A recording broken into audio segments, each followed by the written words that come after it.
Hola a todos mis queridos amigos, bienvenidos a su canal donde vamos a seguir analizando la historia de nuestro país y todo lo que ha hecho esta nación lo que somos hoy en día. Hoy vamos a hablar del periodo después de la Constitución del 91 a hoy 2026, pero nos vamos a centrar en este recorrido, en los detalles y en las cositas que casi no nos cuentan, los hechos y los eventos que pasan desapercibidos, pero que fueron importantísimos y nos permiten a nosotros entender con más claridad por qué sucedieron las cosas y el por qué están pasando cosas hoy en día. Los datos irrelevantes que en el fondo son importantes y pasan desapercibidos. Entonces, estamos en los 90, principios de los 90. Colombia está sumida quizás en el momento más difícil de su historia como nación. El caos, la zozobra, el miedo, la incertidumbre se apoderó de Colombia a finales de los 80. Por un lado, Pablo Escobar representaba todo el tema del narcotráfico, acompañado de los carteles, y habían hecho una guerra entre ellos por el poder y una guerra contra el Estado liderada por Pablo Escobar, que generó la época de violencia más fuerte de Colombia, donde Pablo Escobar le declaró la guerra al Estado colombiano y fue una época de miedo e incertidumbre para el Estado y para toda la población. En el mismo momento estaban naciendo las autodefensas y ya estaban generándose guerra en ciertos departamentos contra las guerrillas, y al mismo momento el ELN y la FARC también hacían presión contra el Estado en otros departamentos, sobre todo en las zonas rurales. Al mismo momento estaba la crisis entre los partidos políticos por el posible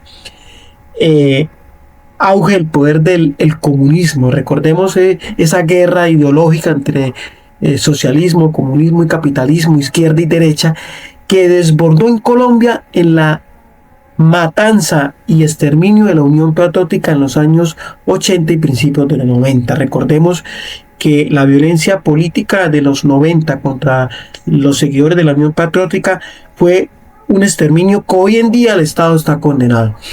Entonces estos cuatro factores se unieron y formaron este cóctel de zozobra, de miedo, de violencia, de persecución, que llevó a que Colombia, a finales de los 80 y principios de los 90, estaba quizás en el evento más cercano a un colapso institucional.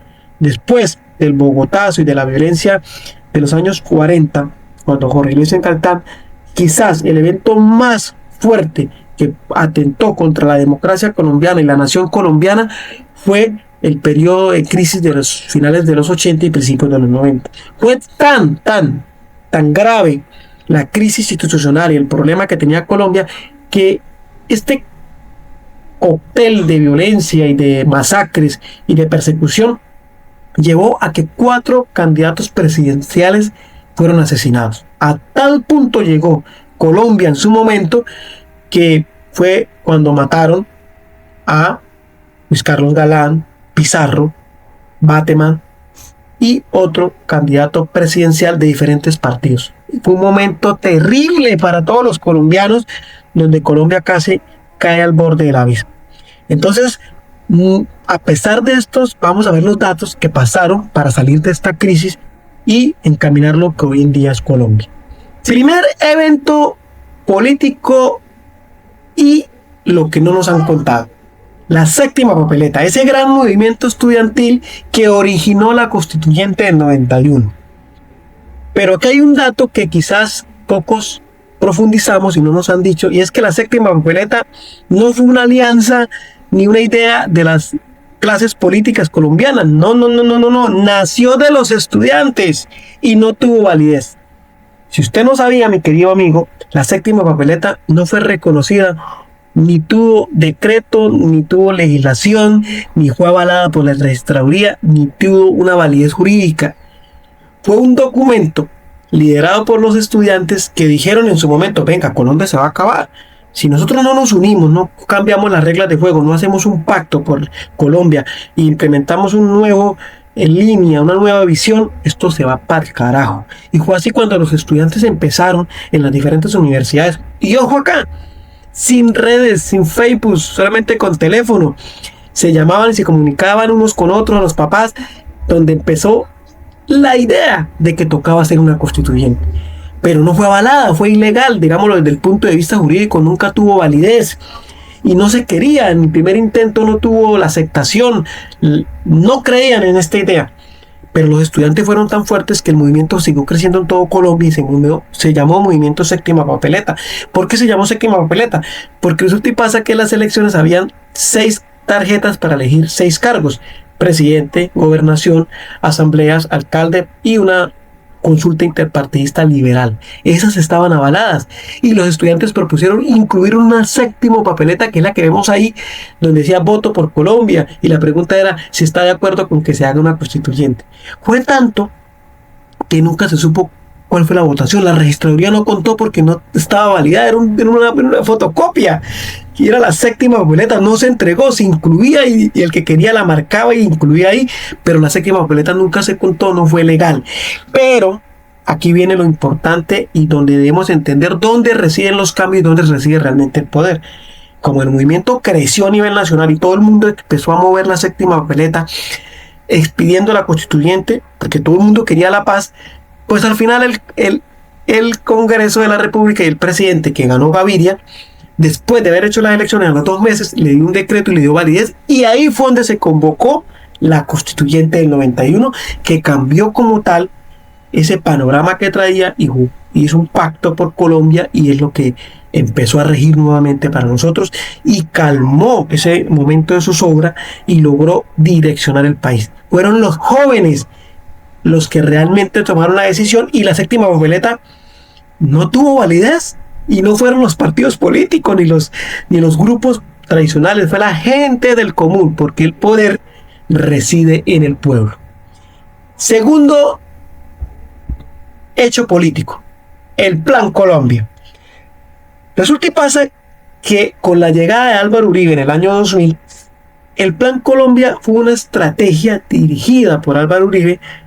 Empezó con Pastrana, pero quien, digamos, recibió el país en los años 2000 fue Uribe, y fue el que formalizó como tal el Plan Colombia. Nos han vendido que el Plan Colombia fue una estrategia de acompañamiento de Estados Unidos para combatir, fortalecer las Fuerzas Armadas y combatir los grupos de guerrillas y grupos subversivos en Colombia.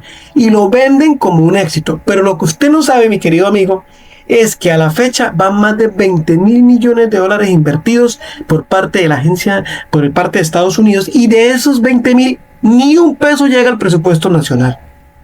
Si usted no lo sabía, el Plan Colombia, los recursos no los maneja Colombia. Colombia es receptor, no entra al presupuesto, lo maneja Estados Unidos a través de la USAID, el Departamento de Estado, y ONGs que ellos designan. Ellos escogen los proyectos, ellos determinan quién los ejecuta, ellos hacen la plata, ellos vinieron a Colombia, ellos ejecutaron en lo que ellos decían, y simplemente las fuerzas militares fueron beneficiarias y acogieron el Plan Colombia. La plata se gastó, por eso decimos mucha plata, poco control, y lo cierto es que para algunos sectores fue un éxito, pero la realidad es que la violencia se incrementó, y los municipios donde el Plan Colombia fortaleció supuestamente con sus acciones a través de la USAID y el Departamento de Defensa de los Estados Unidos, siguen en conflicto hoy en día, y a la fecha van gastados más de 20.000 millones de dólares en la supuesta ayuda de Estados Unidos, que no ejecuta Colombia, que no sabe Colombia cómo se ejecuta, no entra al presupuesto, no es ejecutada, no tiene voz ni voto, solamente es receptor. La pregunta aquí es, ¿sí sirvió realmente el Plan Colombia? Durante más de 20 años hemos recibido esa ayuda que no sabemos ni en qué la recibimos, ni cómo la ejecutamos, ni quién la ejecuta, simplemente la recibimos y decimos que sí, fue bueno, pero no sabemos. A la fecha está que los departamentos donde más se ha ido la plata del Plan Colombia aún siguen en violencia. Tercer hecho político que marcó esta historia que llevamos, la seguridad democrática. La seguridad democrática es uno de los pilares de las políticas ejercidas por Álvaro Uribe. Recordemos, Álvaro Uribe fue presidente entre el 2002 y el 2010. Venía ese fracasado acuerdo de paz con las FARC que hicieron con el señor Pastrana en el 99, donde la FARC literalmente se burló del Estado colombiano, se burló de Pastrana, y lo que hizo fue que se fortaleció y creció militarmente, acompañado al crecimiento de las autodefensas y acompañado al crecimiento de la violencia. En los años 2000, pues Colombia estaba sumido nuevamente en una época de violencia, con una FARC más fortalecida, con unos paramilitares ensangrentados atacando a las FARC. Y entonces parte del discurso del señor Álvaro Uribe era que necesitábamos que el Estado hiciera más intervención, perseguir más la guerrilla, los paramilitares, y hacer más presencia y fuerza del Estado para acabar como tal con la guerrilla. Y ese era el pilar de la seguridad democrática. El tema es seguridad democrática, pero ¿a qué costo? Lo que usted no sabe, mi amigo, es que según las estadísticas, y estamos mostrándolas acá, el periodo de Álvaro Uribe hubo más de 3.700.000 víctimas y desplazados en Colombia. Es decir, el periodo en el cual se hizo la seguridad democrática, que supuestamente era eso, la seguridad para todos los colombianos, es el periodo de la historia de Colombia donde más víctimas del conflicto por desplazamiento, desaparición forzada y cualquier hecho victimizante han habido en Colombia. Si usted no lo sabía, el presidente o el periodo presidencial que más ha tenido víctimas en Colombia ha sido el de Álvaro Uribe, y justamente en la seguridad democrática. Otro dato que no le dicen a usted de la seguridad democrática es que durante este periodo fue el tema de los falsos positivos. Usted quizás escucha hablar de falsos positivos, Uribe, y no entiende, porque realmente fueron extrajudicial. Pues era sencillo, fueron civiles, jóvenes, hijos de campesinos, de madres de los diferentes departamentos, pobres, de estratos bajos, que el Ejército Nacional los hacía los reclutaba diciéndoles que iban a trabajar en ciertos municipios, y era falso. Simplemente los disfrazaban, les ponían las botas y los masacraban y los hacían pasar como guerrilleros. Fueron 7.800 jóvenes colombianos que el ejército, de manera planificada, organizada, sistematizada, hizo pasar por guerrilleros de la FARC. Si usted no lo sabía, en el periodo de la seguridad, que todo el mundo dice que es la seguridad que trajo Álvaro Uribe, hubo más de 3.700.000 víctimas desplazadas, y el Estado, ojo acá, el Estado en cabeza del ejército, hicieron pasar por guerrilleros más de 7.800 jóvenes colombianos. Es el periodo más sangriento de la historia de Colombia, donde el Estado tiene mucho que ver y donde Corte Internacional y la JEP hoy está condenando a militares que utilizaron el Estado colombiano, la maquinaria del Estado, para legalizar colombianos, para matar, destrozar y vender una supuesta avanzada del Estado para acabar la guerrilla. Hay cifras, si usted no lo sabía, donde habla de que las muertes fueron más de 18.000 guerrilleros en este periodo por parte del ministerio. Saque las cuentas, 18.000, y de esos 18.000, 7.800 a hoy eran inocentes. Es decir, más de la mitad de las muertes dadas en combates y mostradas como resultado de la seguridad democrática eran mentiras. Nunca fueron realmente guerrilleros. Fueron seres pobres, humildes, hijos de madres campesinas y madres cabezas de hogar, que el Estado colombiano hizo pasar por guerrilleros y masacraron vilmente. Por eso nace el movimiento y nace ese dolor de muchas madres que hoy tiene en su cabeza a un posible candidato a la presidencia. Todo nace de estas masacres con las hijos de las madres que hoy en día pelean, y su candidato es próximamente, o quizás, uno de los opcionados para ser presidente de Colombia. Si usted no lo sabía, la seguridad democrática es el momento de Colombia donde más violencia hubo contra el campesino, contra los jóvenes. Siguiente evento político que marcó la historia en Colombia: la reelección presidencial. Hoy vemos a muchos rasgándose las vestiduras y atacando al actual presidente porque quiere hacer una constituyente para quedarse en el poder y que es imposible que modifique la constitución porque la constitución es la carta magna y no se puede violar. Pues le tengo una noticia que poco le dicen. No fueron una ni fueron dos, fueron 3 veces en las que alguien quiso cambiar la constitución y se quería reelegir por 3 veces. ¿Sí? Es decir, estos 2 personajes que vemos acá, expresidentes de Colombia, ya modificaron la constitución y ya fueron reelegidos. El señor Álvaro Uribe, quien fue presidente en el 2012, modificó mediante acto legislativo y referéndum la constitución, la violentó y la modificó para reelegirse él. Y no fue una, fueron 2 veces.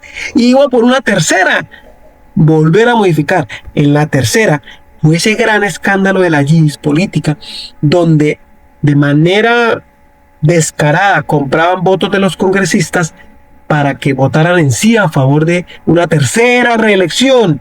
La Corte Suprema en su momento echó para atrás. Si no, Uribe hubiese sido elegido 3 veces, fue 2 veces, por la tercera. Hoy critica a alguien porque lo quiere ser, pero él ya lo hizo. Y el otro que critica es Santos, quien también critica algunas posturas de la constituyente, pero él también modificó la constitución. Es decir, quienes más critican la reelección y la posible modificación de la constitución del 91 fueron los que modificaron la constitución y fueron los que se reeligieron y querían mantenerse en el poder. Hágame usted el bendito favor. Si usted no lo sabía, estos 2 personajes que vemos en pantalla modificaron la constitución para ser reelegidos, porque querían mantenerse en el poder. Hoy critican la reelección cuando ellos ya fueron. Cuarto evento social y político que cambió Colombia, quizás el evento más importante, proceso de paz 2016.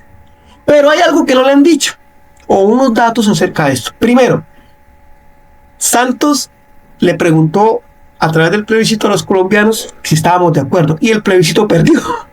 Es decir, el pueblo colombiano no estuvo de acuerdo porque aparentemente iba a haber una impunidad, ¿sí? Y el acuerdo traía impunidad para los guerrilleros. Entonces hubo una gran controversia, se le preguntó a la gente, se hizo el plebiscito y perdió. Pero el Congreso luego hizo unas reformas y fue el Congreso. Es decir, el Congreso pasó por encima del pueblo. Santos nuevamente viola la Constitución, hace lo que él quiso hacer y fue elegido y fue implementado el proceso de paz por encima de la decisión del pueblo que no estuvo de acuerdo, y así fue que se hizo. Si usted no lo sabía, el acuerdo de paz del 2016 no tuvo avalado por el pueblo, fue el Congreso el que lo avaló. Dato importante acá también, a pesar de las críticas, el proceso de paz es el único proceso de paz que se ha firmado con éxito en la historia de Colombia. Fallas, no fallas, si se hizo o no se hizo, la historia está dividida. Lo cierto fue que el proceso de paz no fue avalado por el pueblo colombiano. El pueblo le dijo que no y el presidente de turno le valió un cuarto de lo que dijera el pueblo colombiano y violentó la Constitución. Hoy lo critica.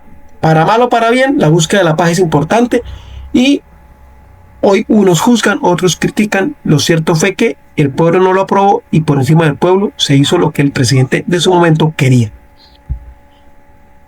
Último evento trascendental que marca el inicio de un evento político quizás importante y económico, y fue que después de la pandemia o con la pandemia se cambió el panorama político de Colombia, y no solamente de Colombia sino del mundo, y vino el estallido social, la gente mamada, cansada, y ahí vienen ¿qué? ¿Quiénes fueron los que lideraron el estallido social que hubo en Colombia? Los estudiantes. Aquí volvemos a ver cómo los estudiantes lideran el proceso, salen a las calles, y fue ese gran estallido social que se hizo durante el gobierno de Duque, porque la gente estaba mamada y el poder reside en el pueblo. Este estallido social, más la pandemia, más la crisis, desencadenó en la elección de Gustavo Petro como presidente de Colombia. Un hecho político que marca un antes y un después de la historia de Colombia, porque nunca en la historia republicana Colombia había tenido un presidente de ideas de izquierdas. La primera vez en Colombia que llega la presidente un presidente con una visión de país más enfocada a la izquierda, con un modelo económico de país totalmente distinto al neoliberal que habíamos tenido desde los años 90. Todo a raíz del estallido social, de los jóvenes que se mamaron, salieron y optaron por una nueva visión de país. A hoy, 2026, es normal el choque entre dos ideologías políticas, el capitalismo y, en este caso, una visión nueva de país desde el punto de vista económico y político, están en guerra, están en choque, porque Gustavo Petro representa totalmente un cambio y una visión diferente. Pero aquí lo importante que usted no sabía de este evento político es que el gobierno de Gustavo Petro es el primer gobierno de izquierda en la historia de Colombia, y fueron los jóvenes los que propiciaron que este proyecto político llegara al poder después del estallido social. Entonces, mi querido amigo, ya para finalizar, recuerde, los eventos trascendentales nacen de eventos sencillos que nadie considera importantes, pero que son fundamentales. Por ejemplo, los falsos positivos. Nadie pensó que las madres que empezaron a luchar en ese momento para que se les reconociera como víctimas a sus hijos y el Estado pagara, se fuera a desencadenar en un evento político que hoy en día tiene a su principal defensor, posible presidente de Colombia. Nadie se imaginó que unos jóvenes que en su momento dijeron que era necesario cambiar las reglas de juego, hacer una constituyente y preguntarle al pueblo, y no le pararon bolas, como dice el popular dicho, fueran a cambiar la constitución del país y a generar la nueva constitución. Nadie creyó que unos jóvenes que empezaron a hacer un estallido social y a convocar a la gente fuera a desencadenar en la elección del primer presidente de izquierda de Colombia. Entonces, mi querido amigo, échale ojo a los detalles, porque en los detalles está la solución a muchas cosas y el entendimiento de lo que puede pasar. ¿Qué nos queda de la historia? Queda mucho tela por cortar, mucha agua por correr, pero muy seguramente lo que pase de aquí en adelante va a desencadenar en hechos políticos y económicos que quizás pasen desapercibidos, pero que van a ser importantes. Dios los bendiga a ustedes y sigamos creyendo en esa bella nación que es Colombia. Y recuerde, el verdadero poder reside en usted, en mí y en cada uno de nosotros, porque el pueblo es el que realmente, al final de cuentas, dirige y toma las decisiones que realmente le sirven a un país, no sus electores ni sus instituciones, es el pueblo. Un abrazo a todos.